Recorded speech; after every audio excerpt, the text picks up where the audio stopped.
여러분 안녕하십니까? EBS 초대석 정관용입니다. 그물에 걸려서 죽은 고래 사진, 또 이 죽어서 무트로 떠밀려온 바다거북 사진, 이런 거 많이들 보셨죠? 이런 생물들을 부검해서 그 사인을 밝히고 바다 오염의 심각성을 알리고 계신 분이 있습니다. 우리나라 제1호 해양생물 수의사이시고요. 고래 부검의라고 하는 별칭도 갖고 계시고, 요즘은 이제 바다 보전을 위해서 비영리 공익법인을 만들어서 활동하고 계신 이영란 바다생물 수의사를 오늘 함께 만나겠습니다. 어서 오십시오. 안녕하십니까, 이영란입니다.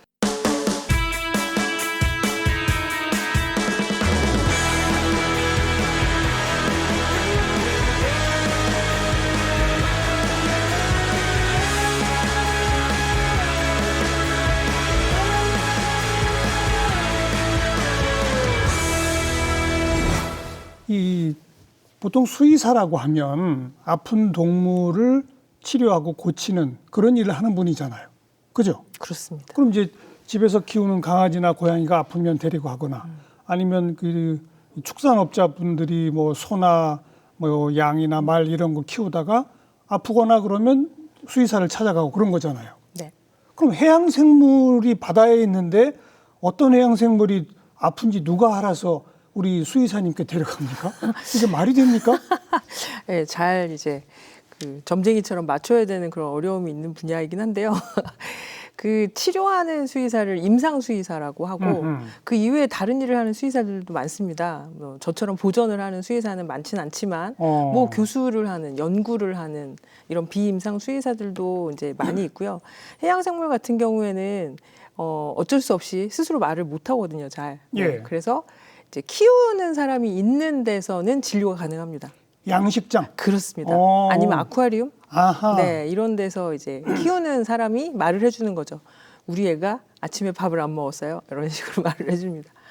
그 야생에 있는 애들은 이제 임상의 개념이 아니고 얘네가 어디가 문제가 있나? 그럼 바다의 문제인가?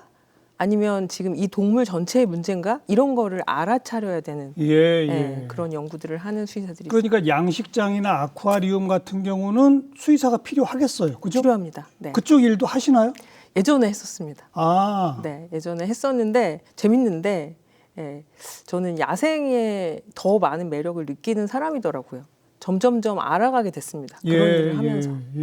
그럼 양식장이나 아쿠아리움 일은 지금 안 하시고? 지금은 안 하고 그 아쿠아리움의 어떤 정책 이런 데 조금 이제 관여를 해서 만드는 그런 일들만 하고. 지금 제1호 해양생물 수의사라고 제가 소개드렸는데 그 이후에 후배 해양생물 전담 수의사들이 좀 있어요?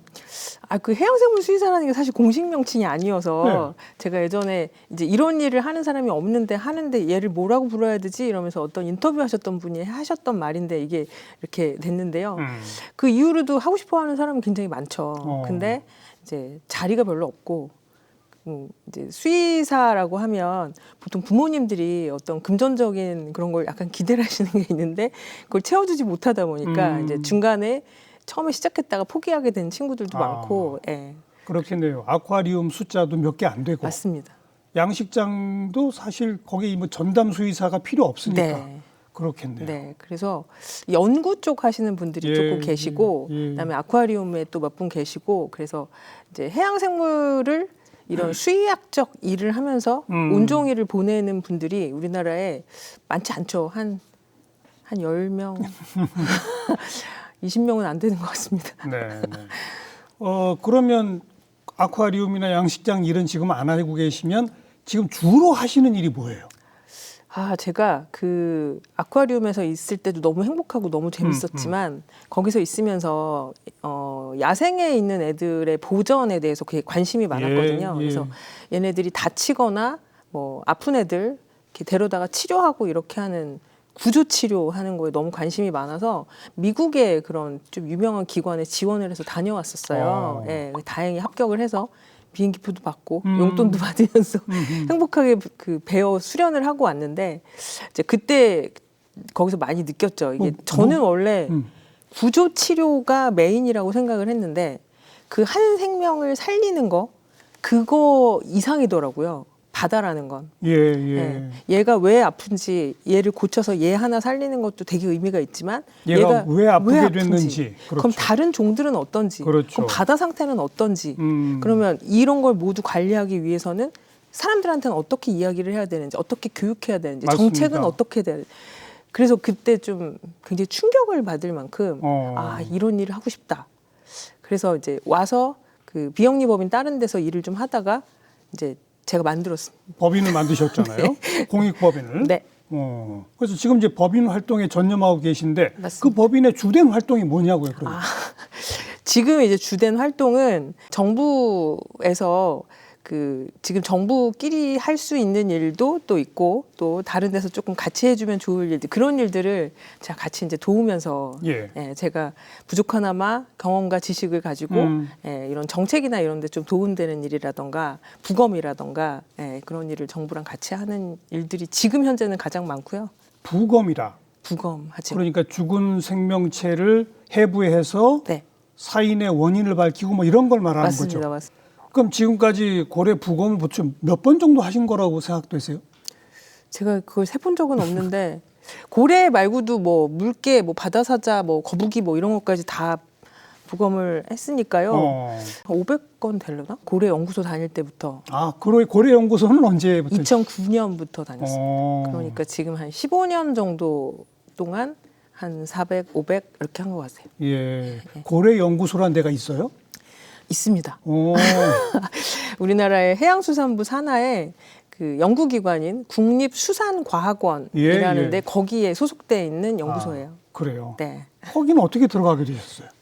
거기서 이제 예전으로 거슬러 올라가면 수의사를 뽑아서 한번 와주십사 하면서 간 건 아니고 전 동물병원을 다니고 있었고 그냥 일반 수의학과를 졸업해서 네. 일반 동물병원에서 강아지나 고양이 치료를 하셨다. 네. 그러다가 그러다가 고래가 너무 좋은 거예요. 그래서 막 여기저기 막 연락을 해봤죠. 혹시 나 일할 수 있습니까? 이렇게 많이. 근데 이제 당시만 해도 그 수족관에서 우리는 그냥 아프면 또 살 테니 고래 연구소에 고래까지 키우고 있는 수족관은 전국에 몇 군데 없잖아요. 지금 현재도 별로 없어요. 그때는 더 없었고. 그러니까요. 네. 근데 저는 뭐 상어도 중요하고 바닷거북도 중요하고 물고기도 중요하니까요. 네. 그래서 근데 고래연구소에서 그런 제가 고래를 좋아하기 시작하면서부터 이제 다큐멘터리를 많이 봤어요. 예. 뭐 내셔널 지오그래피 막 이런 데 나오는. 근데 거기에 수의사가 고래 옆에 있는 게 그렇게 멋져 보일 수가 없는 거예요. 그래서 이제 고래연구소가 있으니까 거기에 이제 찾아갔습니다. 그래서 혹시 제가 할 일이 있지 않을까요? 예. 그래서 사실 굉장히 적은 월급, 연구 보조원으로 들어갔거든요. 나이도 좀 많았는데 이미. 그랬겠죠. 네. 그렇지만 내가 좋아하는 일을 돈을 받으면서 하네 이제 이런 알겠습니다. 마음으로 갔습니다. 그럼 그 고래 연구소에 자원해서 들어가셔가지고 거기서 고래 부검을 처음 시작하셨겠네. 맞습니다. 그죠? 네. 그럼 다시 거슬러 가서 네. 그냥 강아지 고양이 치료하던 수의사셨는데 네. 고래가 어디가 그렇게 좋았어요? 고래가 뭐 물속에 자주 있는데 만나보지도 못하셨을 거 아니에요? 못 만나봤죠. 주로 영화나 뭐 그러니까. 다큐나 이런 데서 본 거죠. 예. 예. 근데 어떻게 일을 바꿀 정도로까지 고래를 좋아하게 됐어요? 그러네요. 왜 그랬을까요? 예, 일단 고래가 너무 아름답고 신비롭고 뭐 이런다는 거 그런 건 그냥 다 이유일 거 그냥 그런 거 같고 왜 이렇게 끌렸는지는 솔직히 모르겠지만 뭔가 물 속에서 이러고 사는 거에 우리랑 똑같이 살고 있다는 거에 굉장히 매력을 많이 느낀 우리랑 것 같아요. 똑같다. 포유류죠. 포유류입니다. 포유류고 숨 쉬러 또 공기 있는데 올라오고. 올라와야 되고 뭐 서로 막 얘기도 하고 싸우고 막 이러고 예. 막 같이 몰려다니면서 막 서로 나쁜 짓도 하고 임신도 하고 거기서 젖도 먹이고 막 이런 그런 것들이 너무 신기하고 재밌었던 것 같아요. 네. 겉모습은 약간 물고기처럼 하고 있잖아요. 그걸 이제 수렴 진화라고 그 물속 환경에 맞게 모든 생물들이 다 비슷한 유선형으로 다 돼야 돼서 우리 고래도 털도 하나도 없어. 원래 물 위에 있던 그렇죠. 동물인데 물 속에 들어가가지고 그렇게 고등어처럼 돼버린. 그러니까요. 그것도 너무 신비롭고. 근데 그 안에서 우리가 하고 있는 건 다 하고. 그래서 아마 제가 끌렸던 것 같아요. 끌리다 못해 아예 돈 적게 벌어도 이걸 하고 싶다. 네. 그래서 그때는 이미 제가 30대였고, 저는 제가 앞으로 어떻게 살아야 되는지에 대한 고민을 많이 할 때였는데, 저는 어떨 때 행복한지를 많이 생각을 알겠습니다. 해봤던 것 같아요. 2009년부터 고래에 푹 빠져서 무려 15년 이상 지금 이제 그쪽 일을 하고 계신 거다. 이제 좀 정리가 됐습니다. 감사합니다. 맨 처음 고래 부검할 때 뭐 사전 지식이 있었어요? 아무것도 몰랐죠. 그럼 뭘 하셨어요? 그래서 냉동고에 얼려져 있는 사체가 있었다고 하더라고요. 그래서 그걸 꺼내서 수의사가 왔으니 한번 해보자 이렇게 연구소에서 하셔가지고 급히 이제 인터넷에 찾아서 이제 선진국에서 나온 그런 PDF 자료 같은 거 그런 거 뽑아다가 이렇게 비교를 해봤습니다. 이렇게 이건가? 그래서 처음에 할 때 한 10시간 이상 막 하고 그랬던 것 같아요. 그리고 그때 고래는 컸어요, 작았어요? 한 3m 되는 조그마한 3m. 돌고래 정도 됐는데 이제 부검을 하려면 이런 대가 있어야 되거든요. 근데 그때는 그게 없어가지고 그냥 바닥에 놓고. 앉아가지고 막 10시간씩 하고 막 그랬던 것 같아요. 잘 모르니까. 아무것도 모르던 상태에서 하나하나 네. 잘라가며 외국 영상 봐가며 이게 갑상선인가 보다. 간이 이렇게 생겼네 이러면서. 네. 그리고 나중에 이제 해양생물학도 하셨죠, 아예. 아 그러니까 바다를 너무 모르는 거예요. 제가 그러니까요. 수영만 했지. 그래서 석사를 해양생물 전공을 했죠. 네, 그래서 이학 석사가 있습니다. 해양생물학으로. 예. 그 3m짜리는 아주 작은 돌고래인데 지금 여기 사진이 하나 있습니다만 이건 꽤 큰 고래거든요. 쟤는 이제 애기인데 아, 이것도 얘기예요? 12m 정도. 제가 참고래인데 참고래는 거의 뭐 3위 안에 드는 정도로 큰 두 번째로 크다고 알려진 다 크면 막 20m가 훨씬 넘으니까요. 예. 근데 12m 정도 되는 애기였죠. 그 저런 거는 하나 부검하려면 10시간이 아니라 얼마나 걸립니까? 부검이라는 게 뭐 어디를 얼만큼 보고 어떤 연구 샘플링을 하고 이런 거에 따라서 시간이야 그냥 우리가 다 쓰기 나름이니까요. 물론 그렇습니다. 근데 저 때는 그 1월 3일이었나? 그런데 제주도였어요. 근데 지금 저 옷을 입고 1월 3일 날 바닷가에서 물 묻은 저 아유, 장갑 끼고 엄청 하니까 추웠겠네요. 정말 그날 생각하면 지금도 막 우들우들 떨게 되는데. 예. 예. 근데 그 되게 추웠는데 여기 얼굴들이 안 보이네요. 다 되게 웃고 있어요. 너무 행복하다. 그러니까 이런 기회를 우리가 가질 수 있어서 아, 부검할 수 있는 기회가 저희 되게 소중해요. 그래요. 이거 하시는 분들한테. 아파트 4층 높이에 달하는 대형 고래 부검이 국내에서 처음 이뤄졌습니다. 지난달 22일 제주 해상에서 죽은 채 발견된 참고래입니다. 1년 정도 된 새끼 암컷으로 길이 12.6m, 무게는 12톤에 달합니다. 대형 고래 부검은 국내에서 이번이 처음으로 제주대 돌고래 연구센터와 세계자연기금 등에서 전문가 30여 명이 참여했습니다. 부검 결과 뱃속에서 1m 길이 낚싯줄과 그물 조각이 발견됐습니다. 소화기를 완전히 막아서 폐사를 일으킬 만큼의 양이라고 보여지진 않아요. 그래서 해양 쓰레기가 지금 직접적인 사인은 아닌 것으로 판단이 됩니다. 이번 부검은 대형 고래 연구의 소중한 밑거름으로 가치가 있습니다. 왜 죽어서 또 그물에 걸려 죽어서 잡히는 고래는 우리나라 1년에 되게 많잖아요. 맞습니다. 네, 사람들이 잘 모르시는데 이거 얼마나 됩니까?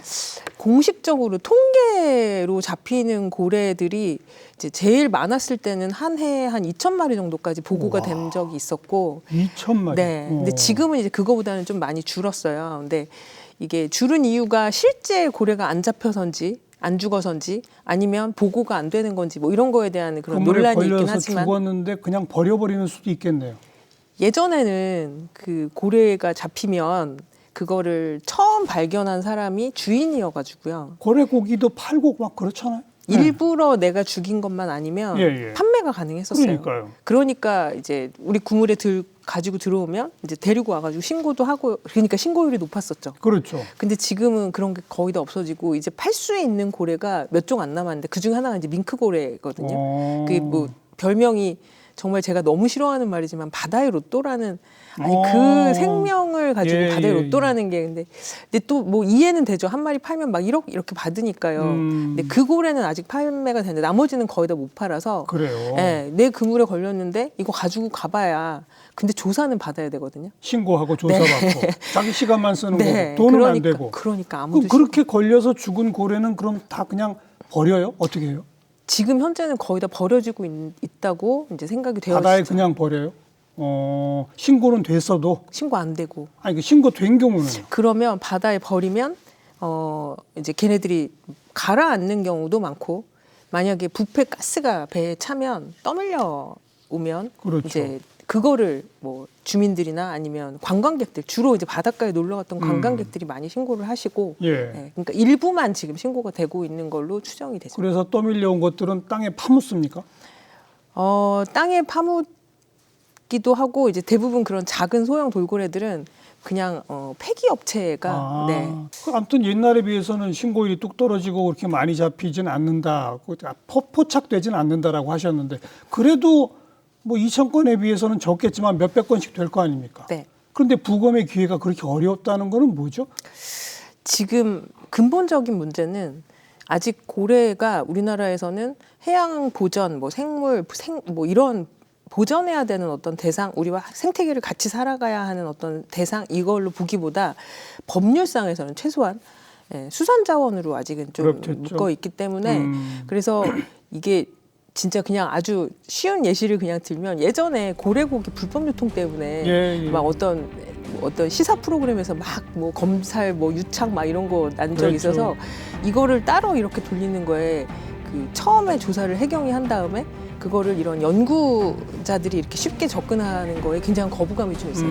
그래서 이런 체계를 전부 다 이제 조금 해양수산부나 뭐 모든 분들이 이렇게 다 느끼고는 있는데 예. 제가 이제 요새 그런 얘기들을 제가 비영리 법인 차리면서도 그런 생각을 좀 많이 했는데요.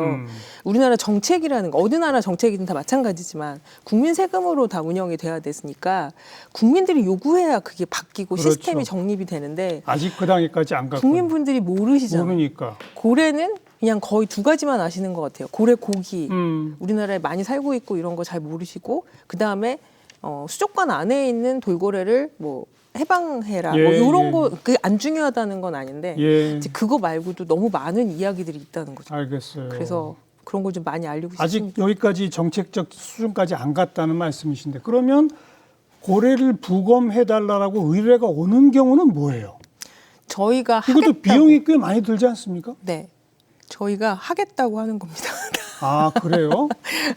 네, 저희가 하겠다고 어디서 그래서 고래가 잡혔다는 소식이 들리면 네. 우리가 좀 부검해보겠습니다 이렇게 간단 말이에요? 맨날 부검하고 싶다고 말은 하는데 그게 현실적으로 이제 이런 체계나 이런 게 아직 잘 안 잡혀 있어가지고 그래서 보통은 저희가 미리 연구 계획서 이런 거 제안서를 내서 정부에 그래 너희 한번 그런 연구를 해봐라라고 연구 과제 용역을 받아서 네 그런 식으로 지금 대부분 이제 그렇게 많이 하고 있고 예. 저런 대형 고래는 가끔 이제 지역에서 저긴 제주도였는데 이제 여러분들이 뜻을 모은 거죠. 저런 걸 해서 뼈는 박물관에 전시를 하고 뭐 이런 체계가 만들어져서 부검을 할 수 있도록 저기 사람들 제가 다 막 모아가지고 저분들이요 돈 하나도 안 받고 다 자기 돈으로 비행기표 사가지고 그래요. 네, 연구자들이 그거에 항상 이제 목말라 있습니다. 많이 해보고 싶어 하는데 그러니까 뭐 지금 뭐 한 30m 되는 고래도 많을 거 아니에요. 그렇죠. 그런 고래를 어디로 옮기는 것만 해도 기중기가 동원돼야 될 거고 그리고 그걸 해체하고 하는 자고 혼자 못하고 상당히 많은 인원이 달라붙어야 되고 그러니까 한마디로 고래 부검 하나가 상당한 비용이 수반되는 거라서 그냥 하고 싶다고 막대로 할 수 있는 게 아니군요. 네, 특별히 맞습니다. 지자체에서 그런 여건을 만들어주거나 이럴 때 한다는 거죠. 맞습니다. 네, 근데 안타깝게도 아직 저런 대형 고래들, 그러니까 밍크고래 말고 큰 고래들은 거의 다 해양 보호생물로 지정이 되어 있는데 해양 보호생물은 위판이 안 돼요. 판매가 안 되고 고래고기로 유통이 안 됩니다. 안 되고. 그래서 그런 애들은 이제 연구를 할 수가 있는데 말씀하신 대로 그런 비용, 인프라 이런 게 이제 너무 없다 보니까 대부분 다 그냥 소각되거나 땅에 묻히거나. 그럼 우리 이영란 수의사 같이 연구 목적이든 뭐 여러 가지 목적으로 부검을 그렇게 해보고 싶어 하는 그런 분들은 부검을 하는 목적이 사인을 밝히는 겁니까? 뭡니까? 부검을 하는 목적은 크게 한 3가지 정도라고 생각을 주로 하는데요. 첫 번째는 얘가 왜 죽었나가 당연히 제일 큰 목적. 근데 바닷속에 있는 애들이 정확하게 사인이 안 나오는 경우도 많아요. 네. 그렇겠죠. 그렇지만 의미가 있고요. 그리고 두 번째는 이 종에 대해서 우리가 바다에 있는 생물들에 대해서 잘 모르잖아요. 육상에 있는 생물들보다. 그래서 이런 종이나 이런 바다에 대한 정보 같은 걸 저희가 이제 얻을 수가 있고 그 다음에 얘네들의 몸에 바다에 나쁜 더러운 물질 이런 것들이 쌓여요. 그렇겠죠. 미세 플라스틱도 엄청 많이 나오고요. 그다음에 예전에 썼던 농약 성분 같은 것도 지방층에 지금도 검출이 됩니다. 예, 예. 그래서 지금 우리 바다가 어떤 상태인지 그렇죠. 예, 그런 것도 알 수가 있어요. 그래서 자주 그런 뉴스가 나오잖아요. 뭐 어떤 뭐 해양 생물들을 해보니까 뭐 몇 %에서 뭐 미세 플라스틱이 뭐 얼마큼 나왔다. 뭐 이런 것들이 다 이런 부검 같은 걸 통해서 나오는 거라 네, 이거죠. 맞습니다. 그래서 작년에 저희 부검할 때 인하대 팀이랑 같이 플라스틱도 했었는데 그분들 연구 결과에 따르면 이 장기 조직에도 다 미세 플라스틱이 그러니까요. 네, 이미 다 들어가 있는 걸로. 우리가 그걸 다 먹는 거잖아요, 결국은. 첫 번째가 아무튼 사인을 밝히는 건데 안 밝힐 때도 많다고 많이 했습니다만 있습니다. 제일 많은 사인은 뭡니까? 우리나라에서 현재 고래류가 가장 많이 죽는 원인은 혼획입니다. 혼획, 그러니까 네. 그물에 걸린 것. 네. 다른 수산물, 어패류 이런 걸 잡기 위해서 쳐놓은 그물에 우연히 걸려서 죽는 것. 예. 네. 그게 현재로서는 제일 이제 비율이 많은데, 근데 우리가 그렇게 그물에 잡히면 못 살죠, 고래는. 물 위로 못 올라오니까. 네, 그래서 그렇죠. 물 위로 못 올라오게 생긴 그물은 다 죽고요. 근데 물 위로 올라갈 수 있는 그물은 걸려 있다가 네. 빨리 풀어주면 살 수도 있고 늦게 발견하면 이제 먹이 사냥도 못 하고 그렇죠. 뭐 그러니까 죽고 뭐 네. 혼액이 가장 큰 원인이지만 이제 요새 그 질병 같은 것도 저희가 심심치 않게 발견이 되고요. 폐렴 같은 거. 네, 뭔가 근데 이제 얘가 질병에 걸렸다 그러면 이 개체 우리도 사람이 너무 약한 사람은 또 병에 많이 걸리니까요. 그렇죠, 그렇죠. 그런지 아니면 지금 바다 환경이 나빠져서 얘네가 뭔가에 이런 스트레스를 많이 받고 있는 건지 그런 거를 좀 더 연구를 해보고 싶어가지고요. 예, 예.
지금 대한수의사회 고래질병특별위원회 위원장, 또 세계자연보전연맹 고래류 전문가 그룹 소속, 뭐 아무튼 이렇게 전 세계 그 뭐 국제기구, 국내 기구를 통해서 고래 관련된 거는 여러 군데 막 지금 하고 계시는 거죠? 네. 다 활발하게 활동을 하고 있는데 다 잘하고 있는지는 잘 모르겠습니다. 네. 그런데 아직도 고래에 대한 연구는 부족하다. 너무 많이 부족하고요. 특히 우리나라는 이런 인프라가 너무 약합니다. 사람도 그러니까 하고 싶어도 사람이 이 일을 계속하게 진행이 될 수 없는 예. 이런 인프라. 그다음에 부검 시설도 굉장히 드물거든요.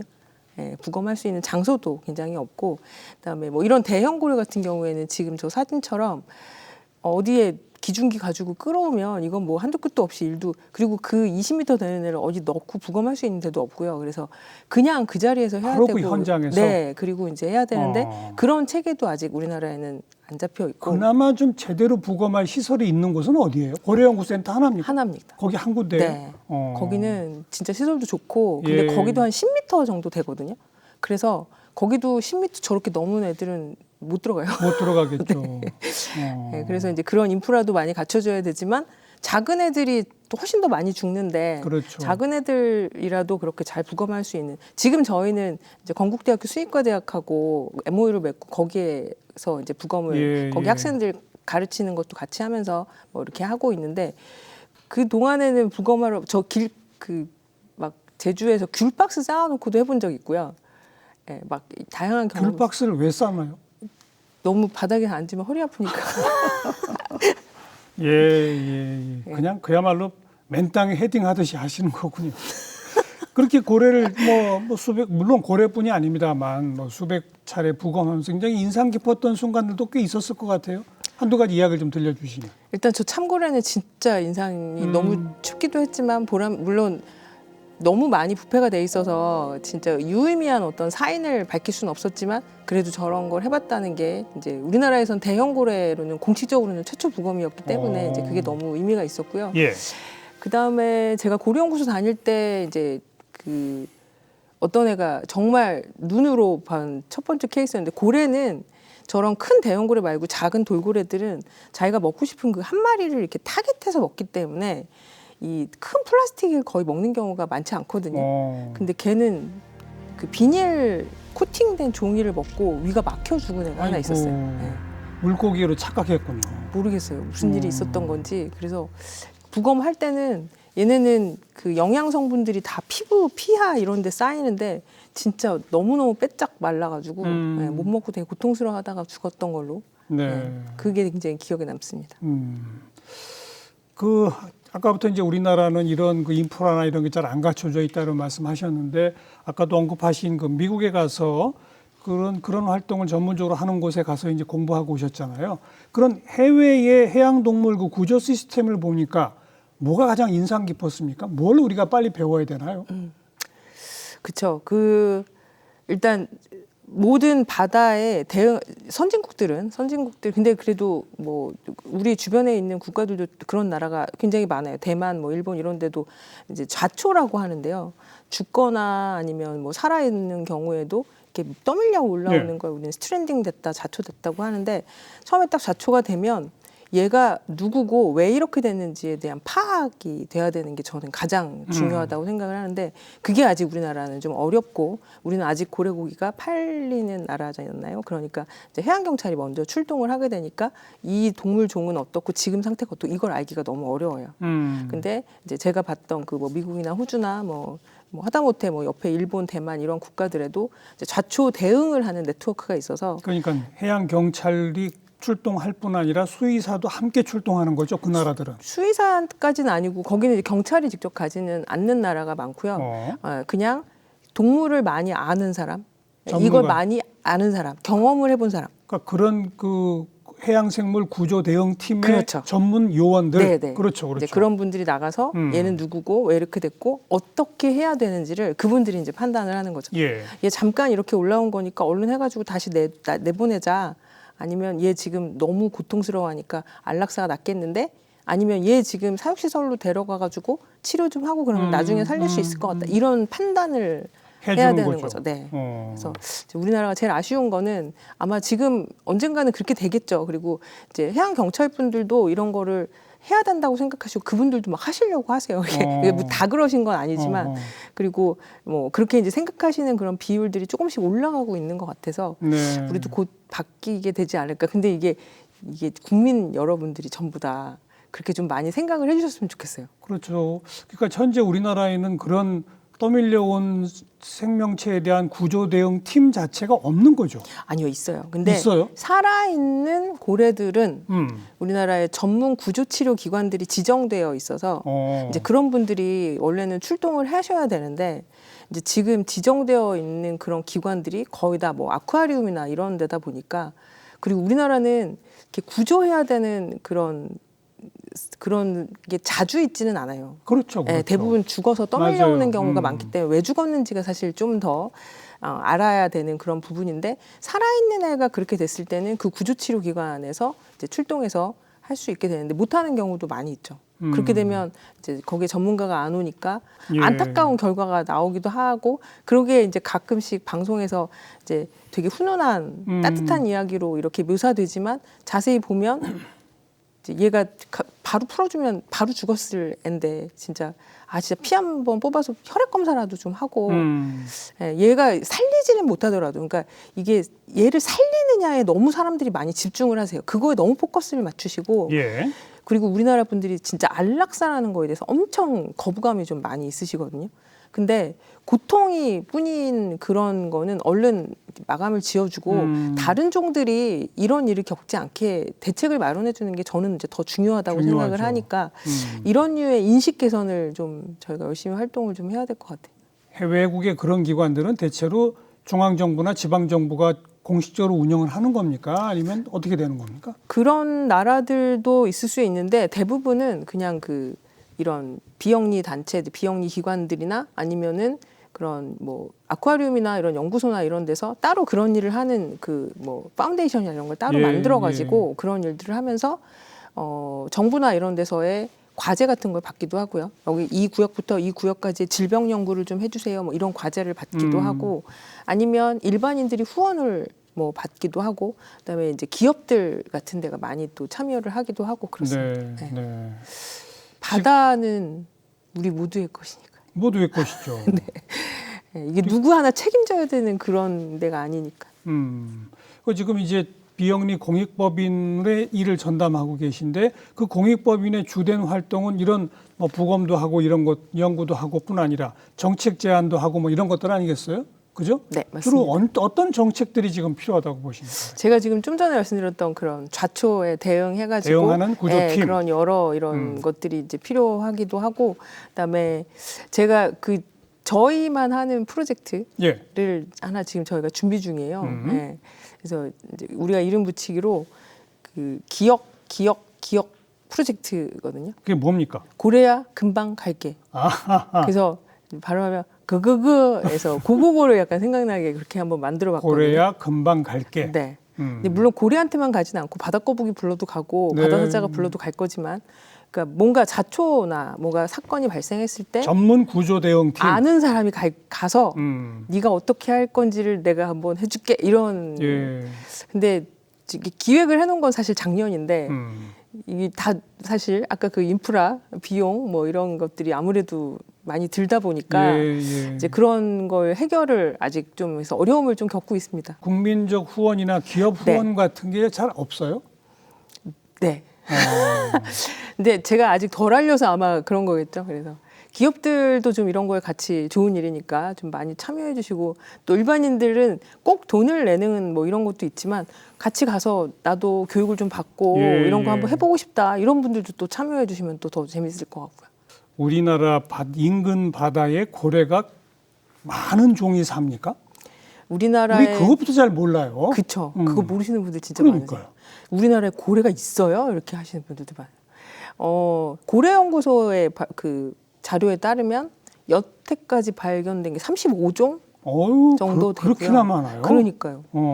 근데 이제 그 중에서는 뭐 최근에는 발견 안 되는 종들도 많고 막 이렇지만 굉장히 많아요. 종수도 그렇지만 개체수도 많아요? 개체수도 많습니다. 그리고 개체수도 최근 들어서 뭐 조금 늘고 있는 추세다 뭐 이런 이야기도 있는데, 그건 이제 공식적으로 아마 뭐 그런 데서 결과를 낼 거고요. 돌고래, 참돌고래, 뭐 낫돌고래, 그다음에 상갱이, 우리나라 서해 남해에 사는 굉장히 극내향적인 MBTI 극I인 그 돌고래가 있는데, 그렇게 내향적이라는 건 무슨 뜻이에요? 사람이나 배가 오면 다 도망간다.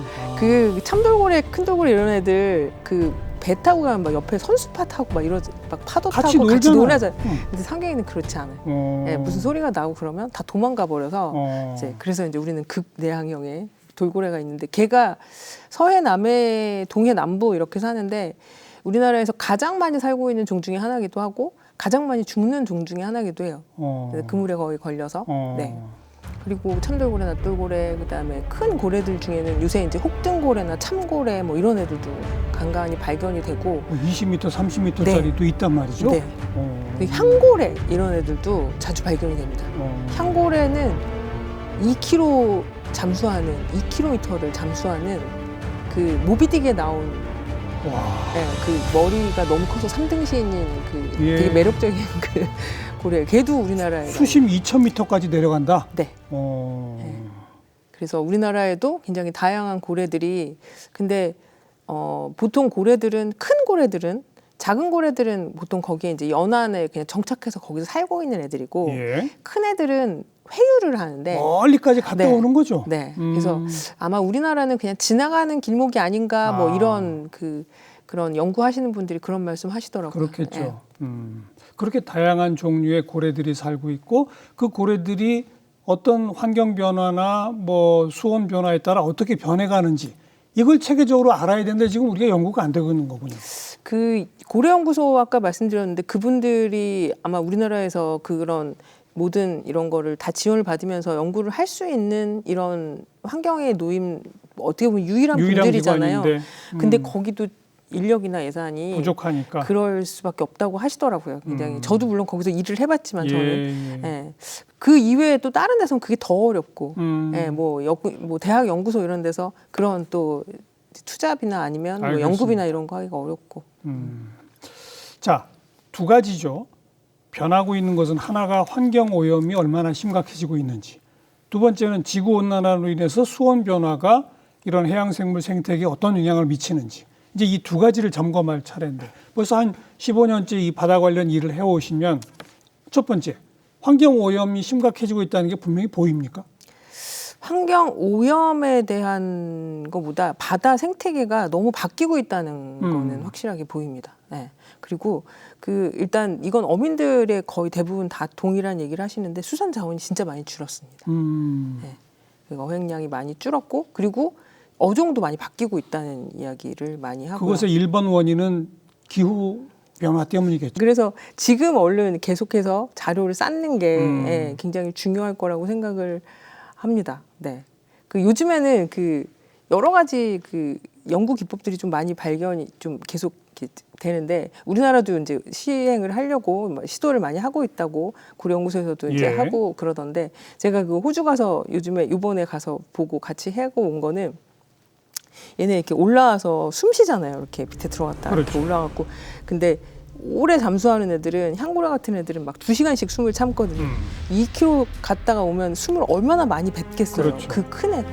그러면 이제 높이 그 분기한다는 그 숨이 크게 넓게 이렇게 위로 올라오니까 물보라가 치겠죠. 물보라처럼 올라오니까 그래서 요새는 이제 드론에다가 그 페트리디시를 이렇게 달아가지고 폐 뭐요? 페트리디시 그 왜 이 세균 배양 같은 거 할 때 동그란 접시 같은 거 있잖아요. 예, 예. 그거를 거기 드론에다가 이제 달아가지고 예. 얘네가 이렇게 올라와서 팍 할 때 드론을 그 옆에다 가서 그 숨을 받아서 얘네 종 연구, 뭐 DNA 연구도 하고, 뭐 감염 질병 뭐 이런 연구도 하고 이런 것도 그럴 하고. 수 있겠네요. 네.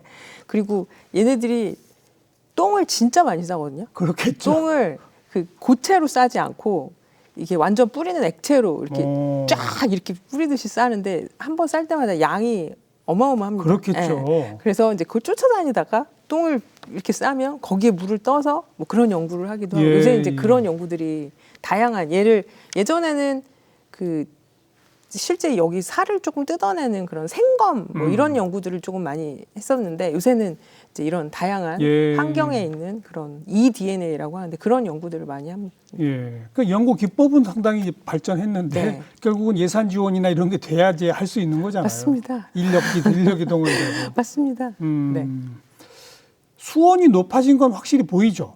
그거는 확실히 보이죠. 네. 그에 따라서 우선 고래한테는 어떤 영향을 미칩니까? 그게 얘가 포유류이기 때문에 이게 영향이 가장 늦게 오는 종 중에 하나죠. 그나마 늦게 와요. 네, 이게 뭐 수온이 바로 해서 뭐 피부에 어떤 문제가 생긴다거나 뭐 온도가 조금 떨어지고 pH가 조금 떨어진다 그래서 바로 피부나 이런 데서 뭔가 영향이 오는 그런 게 아닌데 이제 먹이가 좀 바뀌는 것도 적응을 또 할 수도 있기 때문에 예, 그래서 얘는 굉장히 고등한 우리와 같은 포유류이기 때문에 아마 좀 굉장히 뭐 오래까지 바로 영향을 받지는 않을 가능성이 일단 있습니다.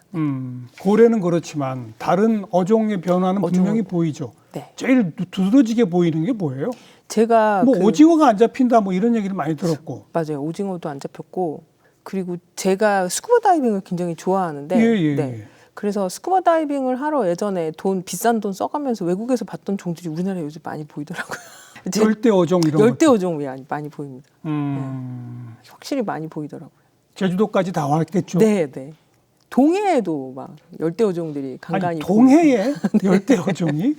그래서 실제 그거 조사하시러 나가는 분들 보면 수온 진짜 높다고 말씀하시더라고요. 어쨌든 그래서 이제 바다를 보전해야 되고 그런 활동에 필요한 각종 연구나 이런 사업들을 추진하고 계신 건데 우리 시청자분들한테 여러분들이 그냥 바다를 보전하기 위해 실천할 수 있는 게 뭐가 있습니까? 이거 진짜 말씀 한번 드리고 싶었는데 그 요즘에 이제 전 세계적으로 국민들이 할 수 있는 일들, 뭐 플라스틱도 안 쓰고 이런 거 굉장히 좋은 생각이시고, 그다음에 바다 보전, 해양 보전, 환경 보전 이런 거를 할 것 같은 사람들을 좀 투표도 해주는 것도 굉장히 좋은 생각이고. 근데 이제 한 가지 더 좀 부탁이 드리고 싶은 게 있다면, 이제 해산물 이런 거를 내가 먹는 게 어떻게 생산됐는지에 대해서 조금 더 관심을 좀 가지셨으면 좋겠어요. 이게 고래 다 죽이면서 막 파괴적인 어업으로 해서 잡힌 생선인지, 사실 소비자들이 그것만 좀 챙기셔도 이 고래가 막 죽고 바다거북 죽고 이렇게 잡힌 해산물들이 시장에만 나가지 않아도 그래도 저는 상당 부분 변화가 있을 수 있다고 생각하거든요. 그 고래가 막 잡히고 이러는 거는 그냥 어마어마한 그물로 한꺼번에 막 쓸어 담는 이런 거죠. 그런 것도 있고 뭐 이렇게 타겟해 갖고 잡는 다양한 방법들을 하지 않고 그냥 막 잡는 그러니까. 형태 이런 것들을 쓸어 안 담기. 하게. 네. 근데 그걸 어떻게 우리가 알 수 있어요?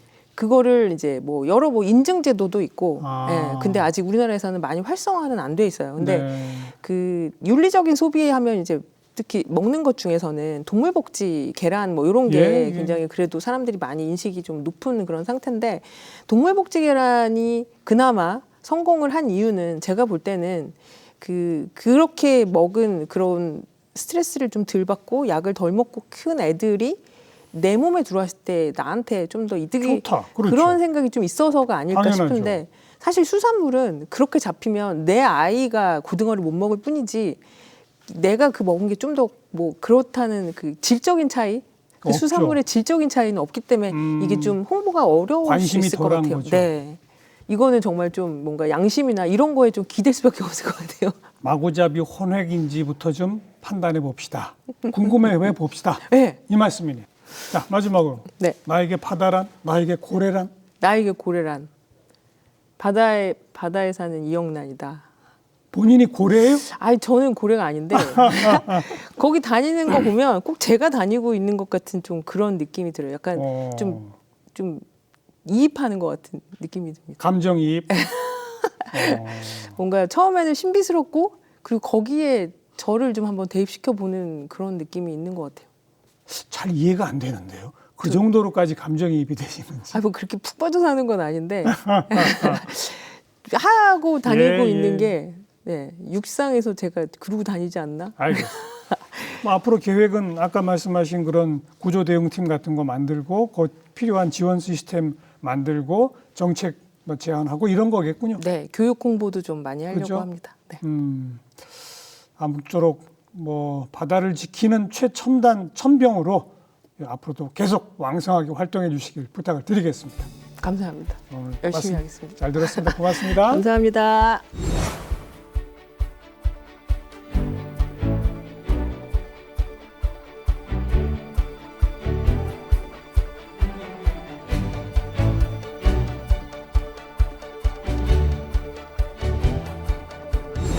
바다에 사는 포유류, 우리 인간과 똑같은 그런 활동들 또 그런 일상을 살고 있는 고래 한번 떠올려 보시기 바라겠습니다. 다음 시간 또 뵙죠. 안녕히 계십시오.